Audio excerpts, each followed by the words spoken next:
Welcome to the tasting room. How are you this Sunday afternoon? I'm good, thank you, Mike. Thanks for having me on. Hey, it's our pleasure. And tell us what happened a few weeks back when we were getting ready to do our show. It was kind of Oh my humorous. I gosh. mean, this stuff just happens, right, when you're on live radio, and Of course, it only happens when you're on live radio. right.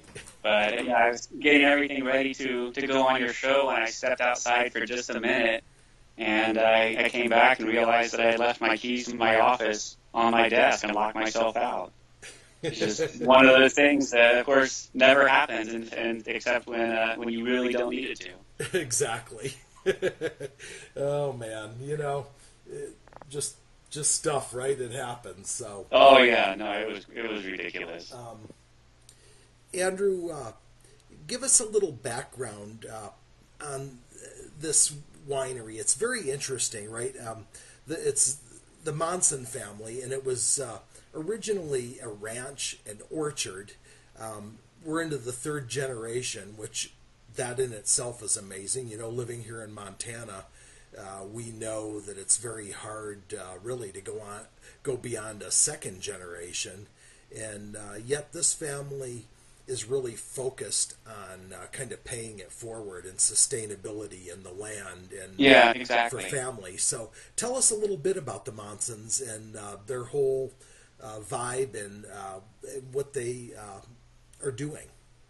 So the Monson family has been involved in the Yakima Valley for like you said, three generations, and they really, and really when they started, it was in apples and berries, and they got into the cattle business after that, and it's really kind of diversified agriculture in the Yakima Valley.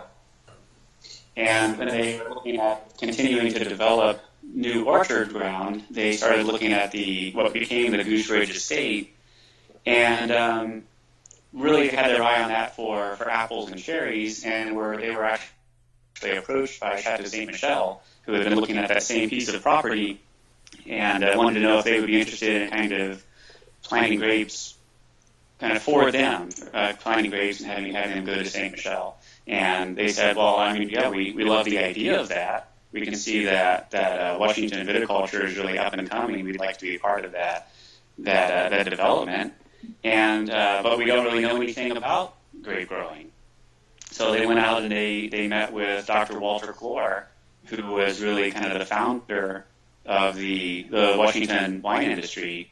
He did a lot of the original work figuring out what varieties were going to do well, where to plant vineyards, and they kind of showed him the property and got his thoughts on how he would recommend laying different varieties out, and really kind of took that to heart. And really, we've been continuing to follow the plan that he laid out for us, the way that the vineyard was set up.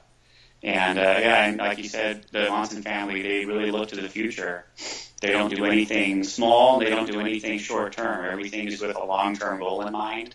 The sustainable growing of the grapes and the diverse agriculture, the kind of the biodiversity of the farm. It's all really important to them. And it's a really neat project to be involved with. I'm really happy to be part of the winery and the vineyard operation. So, one thing that I found interesting also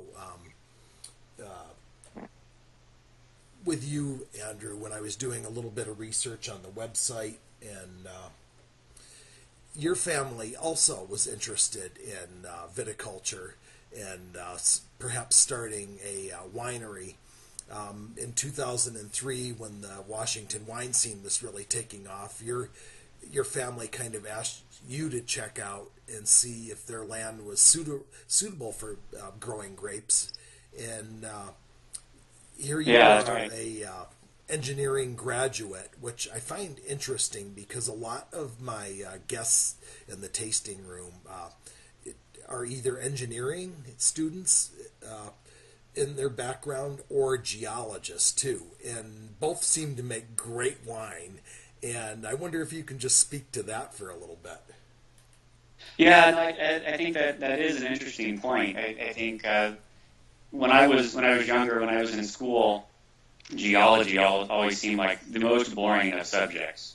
Like how could somebody devote their life to studying rocks and dirt? But being in this industry, you can absolutely understand how geology would be critical to knowing how to plant, where to plant grapes, how to grow grapes, and engineering also. I mean, they really teach you a lot of things that even though it doesn't seem like it would be directly related to making wine and growing grapes, it's more of the way of thinking that you learn as an engineer that I think is really important to this process. Because it's the meticulousness that's important with winemaking. There's a lot of details to follow. There's a lot of small parts of the process that you really have to pay attention to and kind of optimize. So there's a lot of things about engineering, and not really specifically one type of engineering or another. It's more of the mindset that I think is really important to successful winemaking. And I mean, you can approach winemaking from all sorts of different disciplines. It's one of the things that I think is really fascinating is you can come from almost any career and be successful as a winemaker. But I think engineering does kind of help you to see that mindset, the kind of the detail-oriented, organizational aspect of the industry. I mean, there's certainly the artistry to it, and there's the craftsmanship of it, but I think engineering can help you to understand at least a portion of that process. Well, I think in any field, you have to pay attention to detail, and you have to have a strong foundation and master the basics of anything. And I think for me, that's what allows you to kind of go off and be creative when you've mastered the fundamentals and the foundation of any given area that you're focused on. And that's when amazing things happen, you know, after you've been doing it for years. And I totally dig the Goose Ridge wines. I mean, for so many reasons that we're going to talk about over the next hour here. And I don't know if you can see me here, but I'm enjoying the Stone Cap Chardonnay in a proper Riedel Chardonnay Perfect. glass. So I drank up all your reds, Andrew. So, you know, I had one bottle of the Stone Cap Chard left. And, you know, I know our listeners and our viewers, when they see a replay of this on YouTube and listen to our podcast of our conversation, by the end of the show, we're going to understand why the Goose Ridge Vineyards and Winery wines offer such great consumer value, and they truly do. I mean, it's just good juice. You're a great winemaker. I'm just going to say that right up front. And I love these wines. One of the fun things that I got in my package of wines, though, that really was just super fun to sit around sipping wine was in my new Sasquatch t-shirt. The tasting room folks over at Goose Ridge have developed this lovely t-shirt with a side profile of Sasquatch. And I don't even know what we call our Sasquatches here in Montana, but I'm sure we have some. Probably some things I shouldn't even say on the radio, so I won't. But this t-shirt's got a great profile of a Squatch carrying a wine glass and a wine bottle. And I thought, you know, for Wine Guy Mike in the tasting room, you know, if I turn sideways, I kind of look like Sasquatch with this hair I got going and stuff, Andrew. So that was just an awful lot of fun. But getting back to some serious notes here. So your family's wine, or your land, did not wind up being great for any viticulture future. But you stayed, you worked to harvest, and you studied winemaking, and landed a job over at Long Shadow Vintners in Walla Walla. And That's right. And I find that your background in internships, if you will, and your work before you went to Goose Ridge and things, really, really interesting. And you have stated that it was fantastic to see how world-class winemakers approach winemaking. And tell us a little bit about that, Andrew.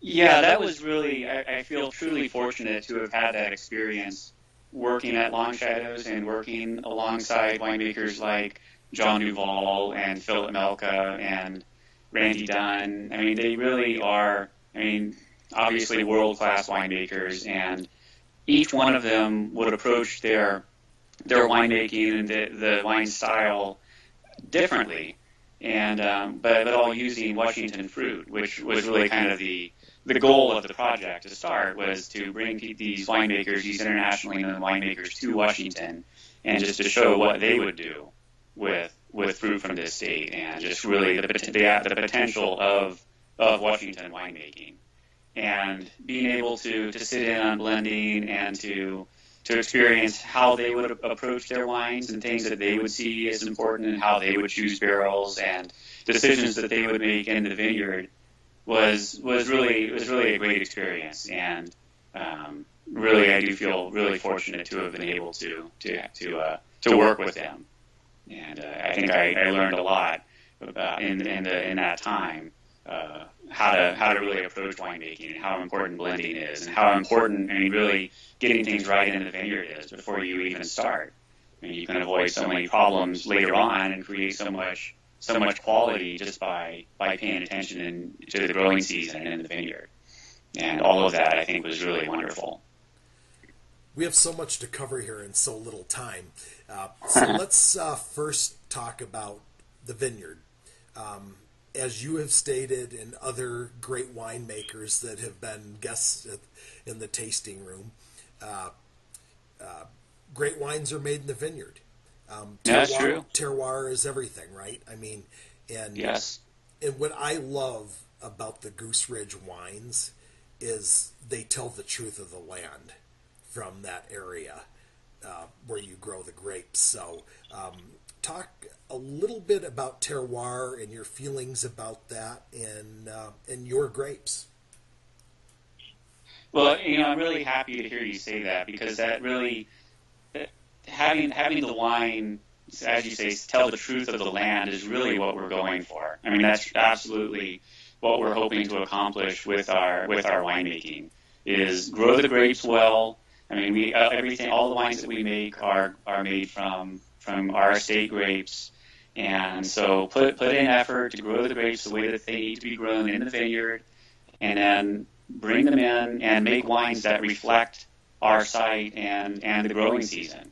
I mean, we kind of embrace the variation that you're going to see from one year to the next, and we want all the wines we make to really come out with that kind of Goose Ridge style. I mean, I would love to continue kind of refining our program, so that in the future, anybody who opens any of our wines, Stone Cap, Tall Sage, G3, Goose Ridge, Artist Series, I mean, they're going to open it up and be like, oh yeah, this is a Goose Ridge wine. It has the character that I've come to expect from our Chardonnay, or from the Merlot, or from the Cabernet.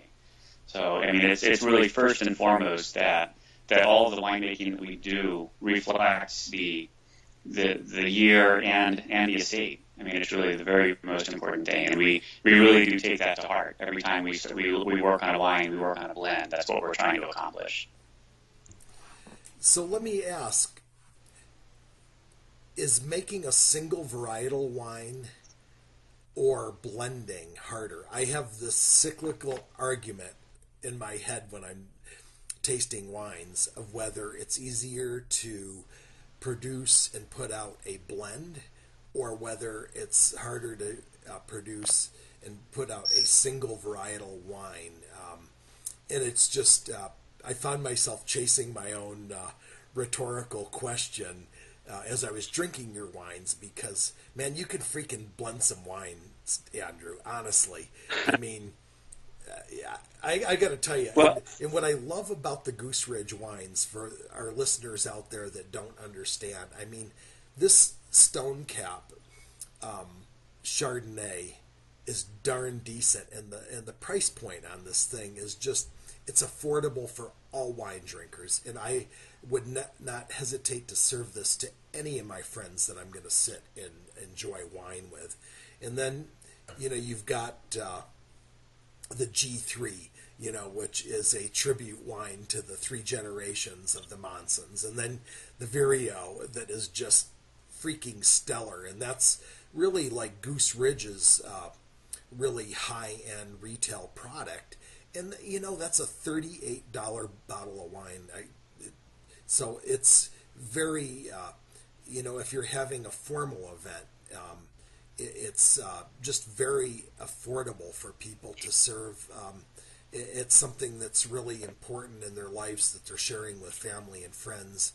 And I don't know, I just am so impressed with the Goose Ridge wines, so impressed with your winemaking, and I'm not blowing smoke here because you're on my show.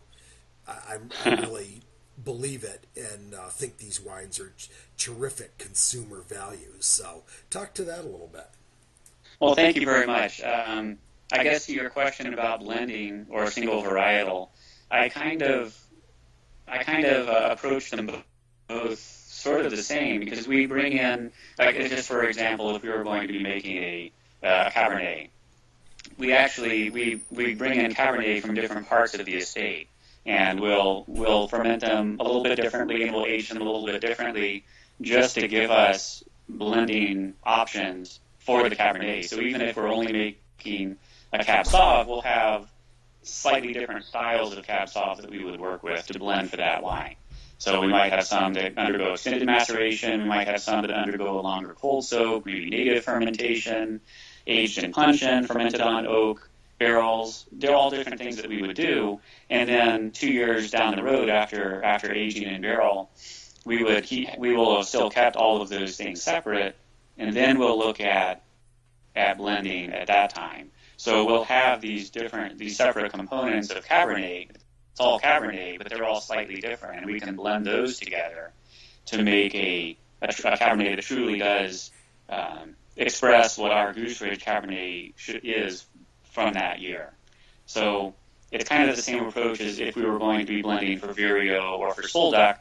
We just restrict ourselves to only one variety, or we have all the varieties on the table, or we just have the Bordeaux varieties on the table. So really everything, single varietal, red blends, Rhone blends. I mean, really everything we're doing is blending.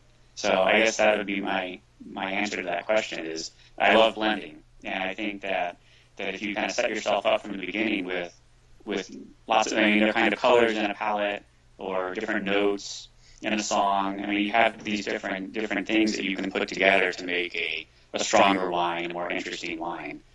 So we like to keep everything separate as much as possible, and just give ourselves options for it, to kind of making complexity and kind of delivering a product that is more than what you might expect, but still, ultimately preserving that estate quality. So, are you an old world winemaker or a new world winemaker? Which side of the table are you on? Yeah, definitely new world. I have the utmost respect for old world winemaking. I love European wine. I love wines from the Rhone Valley. I love Burgundy, but I couldn't say, never having worked there, I couldn't say that I would in any way could be an old world winemaker. I love technology. I love experimenting. I love blending things together that might not necessarily be appropriate or classical blends. So definitely have kind of a streak of new world experimentation and kind of playfulness with winemaking that I'm not sure that you could have if you were strictly old world. Well, I'm going to argue that point with you just a little bit, because I find that your wines are complex and elegant, and I think the end result, even if you love New World technology and the playfulness of blending in New World ways, I think the quality of your wines mirror European wines, the Old World wines, a lot, and I mean that as a real compliment to you. So, well, thank you very much. I really do appreciate that. Even if we do embrace New World winemaking, we do want there to. We don't want to use oak like a cudgel. We want there to be elegance, and we want there to be balance. Those are really important to the winemaking that the Monson family enjoys, and I think that's the way you get good expression of terroir by kind of preserving elegance and balance. So it's absolutely something that's important to us as well. I do appreciate that. Another thing that I found extremely interesting was your time at Artifacts Wine Company. And I Yes. just wondering what kind of influences and what you learned there that you brought to Goose Ridge, because that seems like a place where you're going to learn a lot and get to really see grapes from the entire Columbia Valley and what people are growing and what can be uh, the end result of those. Tell us a little bit about your time there. Yeah, working at Artifacts, and I imagine this would be true of really any custom crush winery, is you see it's like seeing multiple harvests in one year. Because when I was there, we would have 15 to 20 different small wineries all working in the same facility, and every one of those wineries would have their own winemaker, and they would be sourcing their own fruit, they would be supplying their own barrels, they'd be doing their own fermentations, they'd be choosing what yeast to use and when to press, and making all of these different decisions and sourcing fruit from all over Washington. So you would see working one harvest there, you would see the winemaking for 15 or 20 wineries harvest. And so you really got to see a wide spectrum of different techniques, and you would see some people would be getting similar fruit from the same vineyard, and you would see them carrying out different fermentations and winemaking on that, and then you would ultimately see how that developed and how that would be blended. So it was kind of a melting pot of kind of winemaking experience that was happening there, and just a tremendous, just a diversity of things going on, and so many winemakers together. I mean, everybody would be bouncing ideas off of each other during harvest, and just kind of helping each other and sharing. And it's really something working in an environment like that. I mean, it's difficult. It's trying to have that level of cooperation at such a busy time of year, but it's also rewarding at the same time because you are seeing so much happening all at once. And I mean, really a tremendous amount of experience that everyone gets in an environment like that.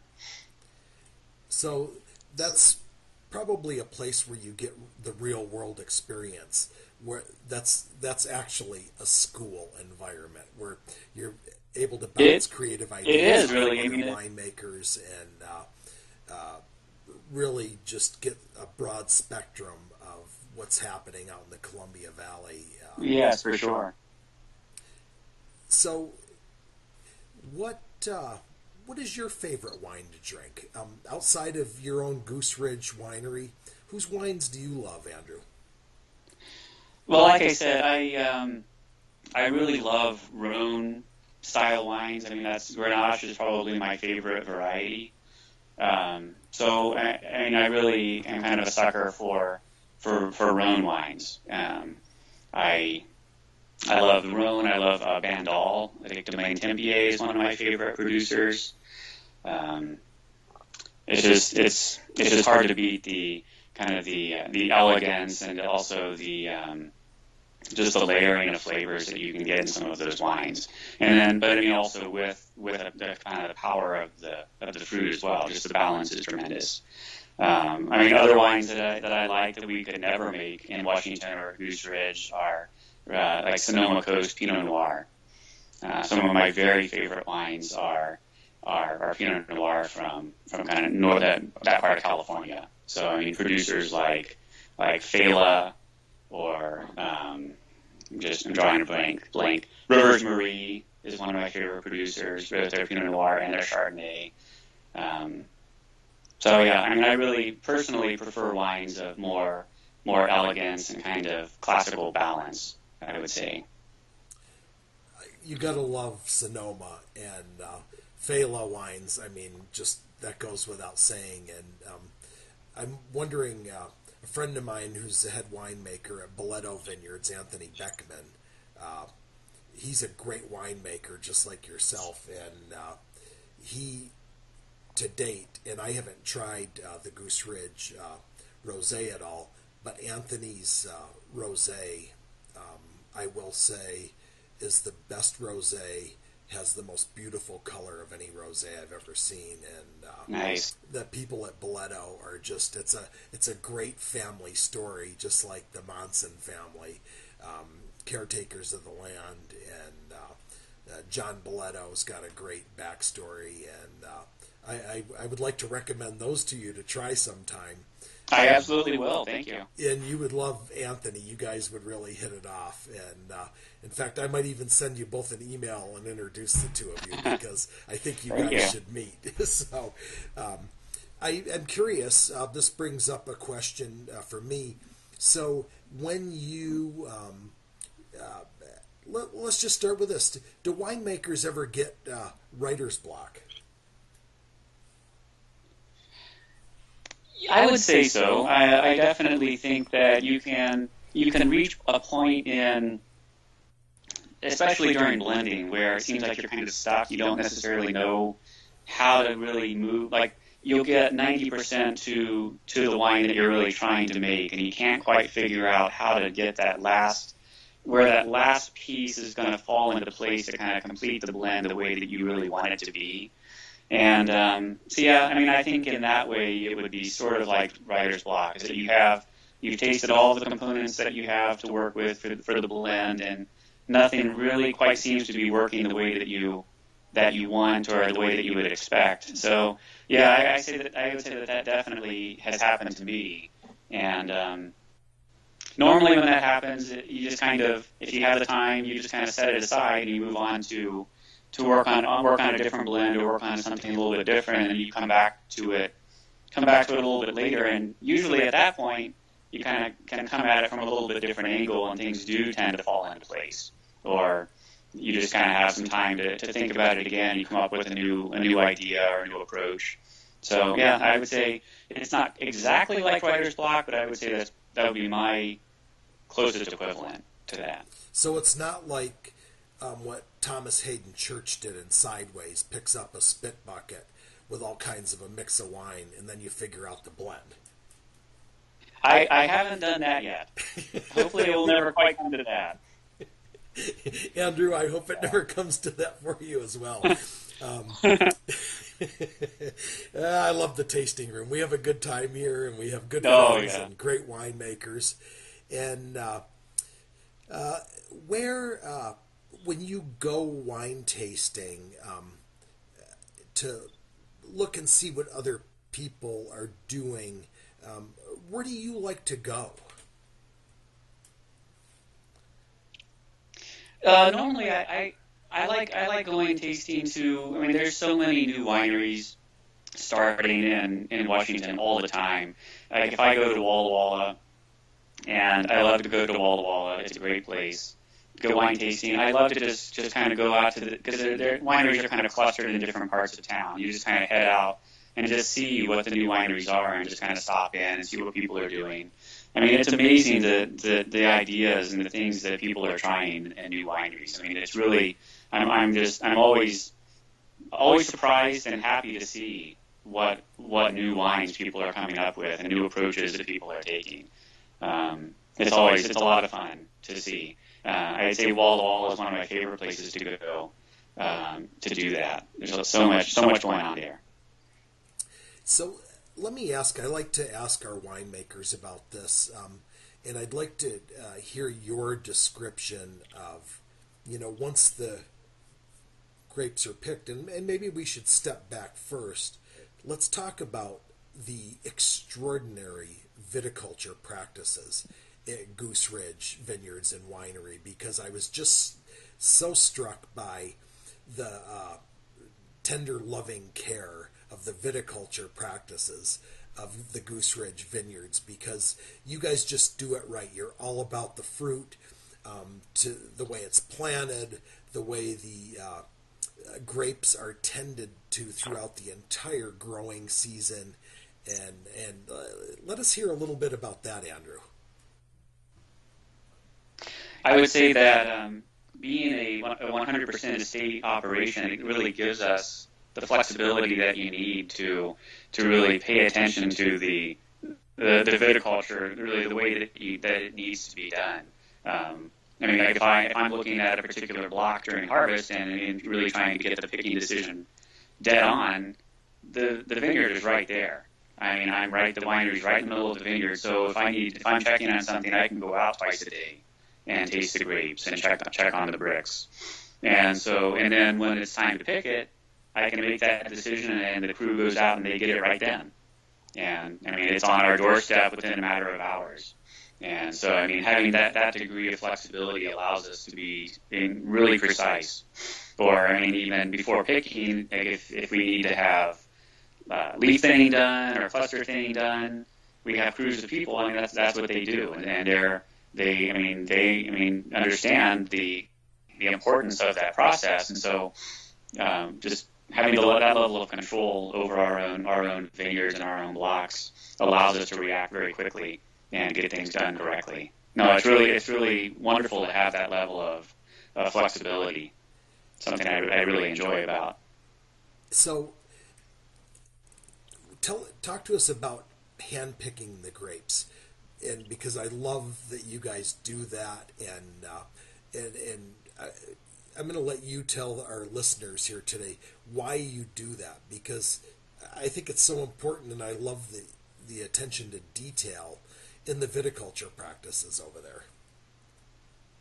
Yeah, the crew that we have. So we have a special crew that's what they do during harvest. Is they do all of the hand harvesting for the Goose Ridge wines, and they've done it for many years, and so they know exactly what fruit we want to bring into the winery. And so they're going through and they're picking only the best clusters, and they know exactly what that means because they've done it harvest after harvest after harvest. And so really we owe them a tremendous amount because they're only picking the very best fruit and bringing it in. And so by the time it gets delivered to the winery, they've already paid such amazing attention to what they're harvesting that they're not bringing in leaves and they're not bringing in raisin clusters, and everything is just perfect. And so we're only fermenting the very best fruit. I mean, it's just picture perfect. I mean, really only the best clusters arrive at the winery, and that's all due to the attention to detail that the hand picking crew that they do for the harvesting. I mean, it's just wonderful. Well, and really what that does for the fruit, too, what I was most interested in when I was doing my research is it doesn't bruise the fruit, right? I mean, it doesn't extract tannins into the fruit prematurely before they even get pressed. And exactly. I'll let you speak to that a little bit, but I also want to hear, before we hear you take us through the winemaking process, as I tell my listeners from time to time, the flavor and the aromatics of wine really come from yeast. So I'm so fascinated about yeast and whether it's native yeast or commercial inoculated yeasts. And I guess I can't even wrap my head around.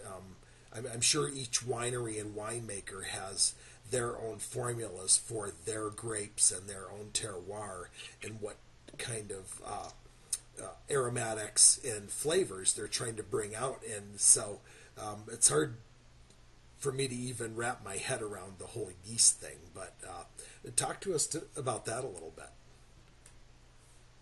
Yeah, so kind of to your point about the value of kind of the care in the hand harvesting is that when you're paying such good attention to handling the clusters gently and delivering to the winery in good condition, it means that they stay fresh for the fermentation. So you don't have any, like you said, there's no bruising, there's no extraction of tannins, there's no introduction of spoilage, there's no wild fermentation that starts before you're ready for it to start. And so anything like that happens is going to, I'm not going to say it's going to negatively impact the quality, but it's going to start to cloud the clean expression of the fruit in the wine. So I think the most important thing that we do to make sure that the grapes are going to show the clearest, that the character of the estate is going to show the most clearly in the resulting wine is to make sure that that fermentation happens as cleanly as possible. And so, I mean, there's different ways that you do that. Step one is delivering the fruit to the winery in just pristine condition, so that there's no spoilage, there's no fermentation that's starting before its time. And then, like you were saying, with the yeast, depending on what you're trying to do, you want to use yeast that is kind of appropriate to the fermentation that you're wanting to carry out. And so with different varieties, we do different types of fermentation. So sometimes we'll do a native fermentation, sometimes we will inoculate, sometimes we'll inoculate just with a small dosage so that the fermentation starts very slowly. Sometimes we'll inoculate with maybe a larger dose of yeast to get the fermentation started more quickly, to do the fermentation faster. So it really varies depending on the kind of wine and the variety that we're working with, what we're trying to do. I would say that the best example of that, and my biggest challenge from when I started working at Goose Ridge, is kind of learning how to wrangle the Merlot. Because, I mean, Washington Merlot in general is very substantial. I mean, it's not necessarily what people expect Merlot to be. It definitely does have kind of a soft, plush, concentrated fruit character, but then in addition to that, in Washington, we have tremendous structure in the Merlot. And I would say that our estate Merlot, Goose Ridge Merlot, takes that to the next level. And if you're not careful, you can make a Merlot that is just kind of impenetrable tannins. And so learning how to wrangle that extraction has maybe been one of the biggest challenges for me. And the way that I've kind of learned to deal with that is with managing the fermentation and managing the yeast that we use. And so we're very careful with how we inoculate and what kinds of yeast that we use, or if we're doing native fermentation, how we manage that to really minimize the over-extraction in Merlot. And we do similar things with other varieties, but that would probably be the best example of that. That is fascinating, and I love that term wrangle, because I just have this picture of you wrestling with the grapes and trying to bring it to what you want, so that the people that you're serving, the consumers, have a great bottle of wine. That is just so absolutely fascinating to me. So tell me, after grapes have been fermented, then what happens with them, Andrew? So after the fermentation, we'll ferment, depending on the variety, we'll either ferment to dryness, or we'll press, like a Merlot, we would press off actually before the fermentation is completely finished. And then the Goose Ridge wines, they would go to barrel, either to finish their primary fermentation or to go through malolactic fermentation. When malolactic fermentation kind of softens the acidity in the red wine and kind of builds some mouthfeel and kind of mid-palate weight. And all of the Goose Ridge reds go through malolactic fermentation in barrel. And so then that primary, secondary fermentation completes, and then we basically just the wines just kind of go to sleep and mature slowly in the barrels for 2 years for the reds before we bottle. And we just kind of minimal intervention during aging. We taste the wines regularly, and we really only rack when necessary. And really we'll rack after malolactic fermentation, and we may not rack again for 8 or 9 months, depending on how the wines are developing. But if they don't show any indication that they need racking, then we just leave them alone. So pretty non-interventional during the maturation process. And so for our listeners out there that may not understand what racking is, tell us a little bit about that. Oh, sorry. Get used to the winemaking jargon, but racking is where it's a process of where the wine has solids in it, and it starts right after pressing, when you take the wine, the newly fermented wine, you press it off of the skins. That wine has a lot of solids in it, and so at the beginning, right after fermentation, a lot of that is yeast cells. There's still a lot of kind of dirt and sludge from the fermentation that's still kind of suspended in the wine, and so you put it into barrels, and that will kind of gradually settle to the bottom of the barrel. And so the clean wine stays at the top of the barrel, and then all the sludge, all the yeast, and all the dirt, that collects on the bottom. And so after several months, you will pump the clean wine off of the top, and you'll leave all the sludgy, what we call lees, on the bottom. And then we'll collect the lees, and we'll kind of resettle that again. But then you rinse the barrel out cleanly, and then you put that clean wine back into the barrel, and you kind of let it settle again. And so you'll go through that process over the 2 years of maturation in barrel. And so by the end of, you've racked several times, after that, the wine is really pretty clean. And in a lot of cases, doesn't even need filtration before it can go straight into bottle. I mean, we do filter sometimes, but then in a lot of cases, the wine is so clean after those several rackings that it doesn't really require it. So yeah, racking is just kind of a natural settling process over a 2-year period. Let me ask, let's get back to the vineyard for a minute. That was very interesting, by the way, and very informative for our listeners. The vineyard, how do you decide? I know Dr. Walter Clore, the father of Washington wine, as he's been noted. How do you decide what type of grape varietals are going to grow best in what areas? How do you make that determination and work with the grapes in that way? So it's really interesting deciding what a good site is for a particular variety.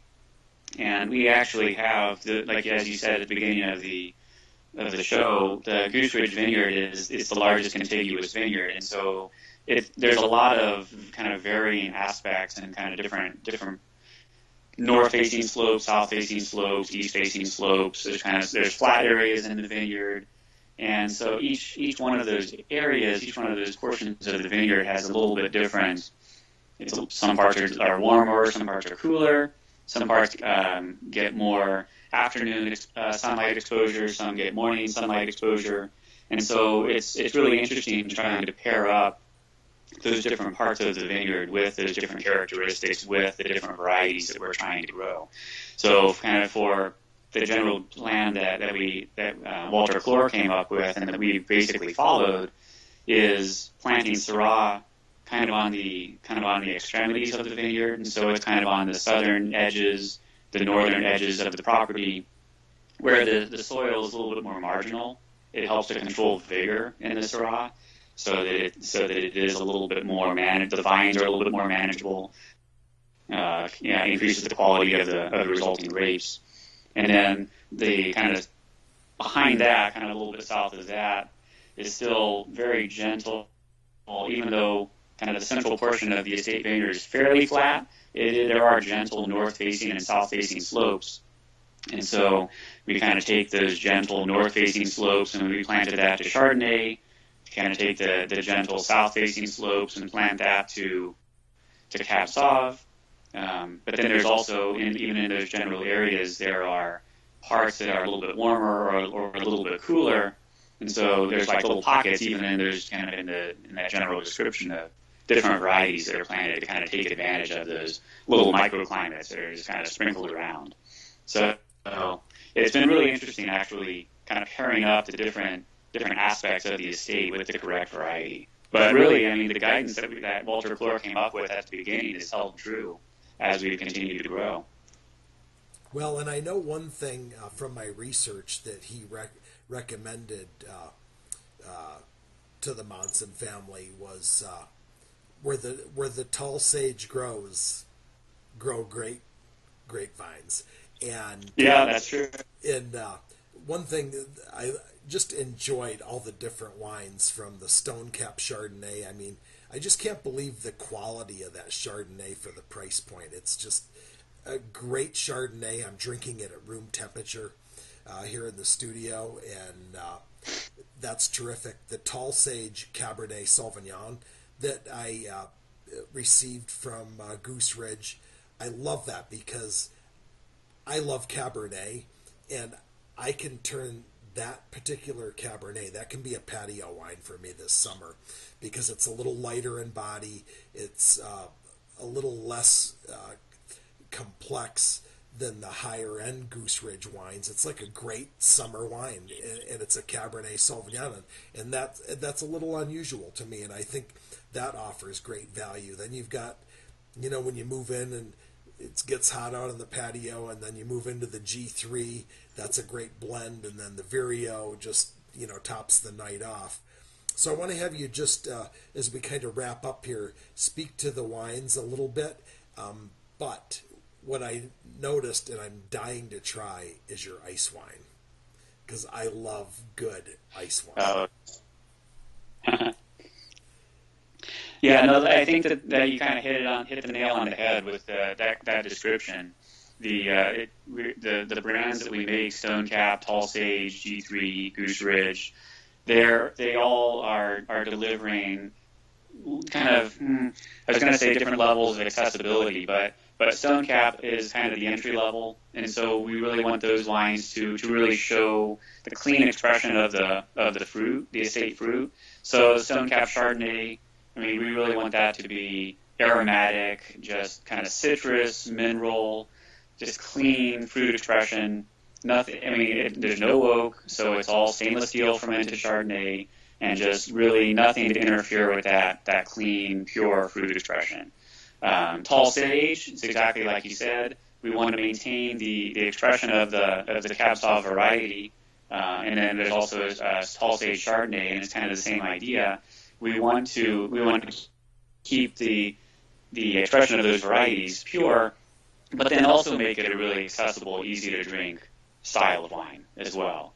And then G3 kind of takes everything up another notch, another level, deliver a little bit more complexity. It's something that you can age a little bit. So that wine is all aged in barrel. It's aged in barrel for about 12, 14 months, and really start to deliver, kind of over-deliver is our hope, kind of like a Cab Sauv, Merlot, Chardonnay expression. So you get some of the polish and the structure from the barrel, and a little bit longer maturation process, a little bit richer, a little bit more layering, and something that you can sit down with and enjoy with dinner or by the glass before dinner.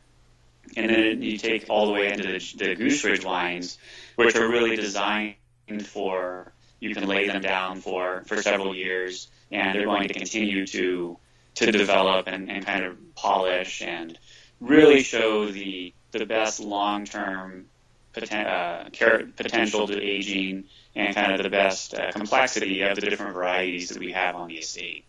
And that's really our hope for the whole lineup of the different brands that we produce. And then the ice wine, that's really a special wine for me. I really love ice wines, really love dessert wines, and having the opportunity to produce something like that for me is, I feel really fortunate, and it's always a lot of fun. That process is definitely different than anything else that we do.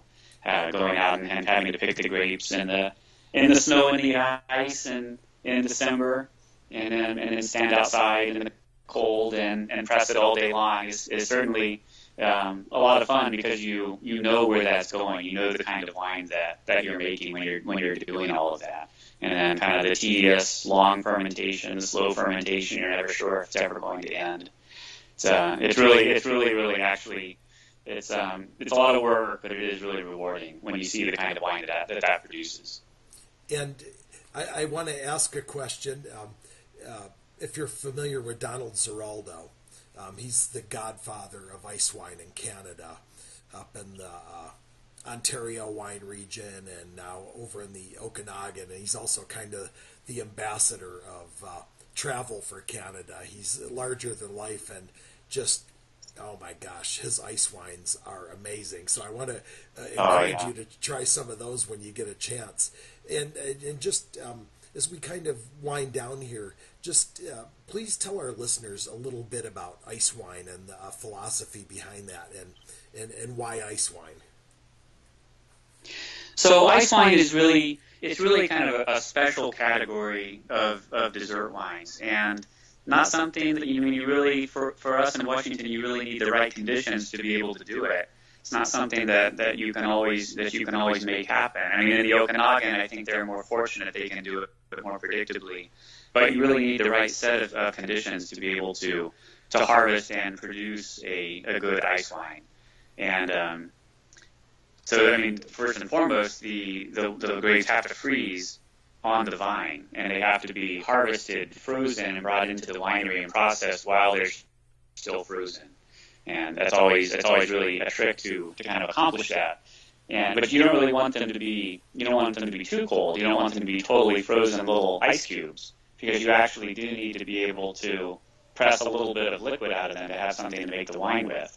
So for me, optimally, like last year was perfect. We were able to pick the Riesling for the ice wine at about 12, 13 degrees and bring it in. And so it was mostly frozen, but there was just enough that we could still press out and get enough of that really kind of sweet nectar to kind of get the pressing going and get the juice pressed off. We didn't have to wait when it's too frozen, you have to wait for the grapes to kind of start to thaw out before you can get any products to start coming out.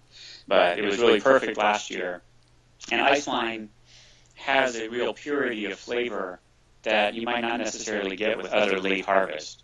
And so I really like making that style of dessert wine, because you really do get still, even though it's late in the year when you harvest it, you really still do get a nice clean fruit expression. It's just really, I mean, it's really thick and kind of nectary, but you still have some nice liveliness, and it just really tastes like really concentrated fruit juice. I mean, peaches and apricots and just wonderfully complex aromatics, and just really kind of a really special wine to work with. I'm with you. I love ice wine, and I am dying to try your ice wine now, Andrew. And we're about out of time here, and today